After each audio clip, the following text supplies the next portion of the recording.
যতদিন আপনি বিজনেস করছেন আপনি কখনো দেখেছেন যে কোনো কাস্টমার এসে আপনাকে আপনার প্রোডাক্টের মানে কাপড়ের হোক, স্টেশনারি হোক, গ্রসারি হোক, যে দাদা এই মালটা আপনার কেনা দাম কত জিজ্ঞেস করে? না, সে যে কিনবে সে জিজ্ঞেস করে দাদা এটা কত কিলো, বা এই কাপড়টার দাম কত, বা এই জামাটার দাম কত, বা ইত্যাদি ইত্যাদি। সে কেনা দাম জিজ্ঞেস করে, কখনো আপনার কেনা দাম নয়, সে নিজের কেনা দাম অর্থাৎ আপনার বিক্রি দামটা সে জিজ্ঞেস করে। এটাই কিন্তু নিয়ম।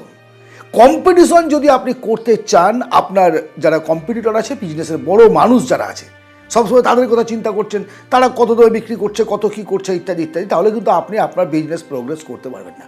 বিজনেসের প্রথম শর্তটাই হচ্ছে আপনার কাস্টমারকে আপনাকে খুশি করতে হবে, কারণ কাস্টমারই হলো একমাত্র ভগবান, কাস্টমারই হলো লক্ষ্মী, কাস্টমারের দ্বারাই আপনার বিজনেস উন্নতি ঘটবে।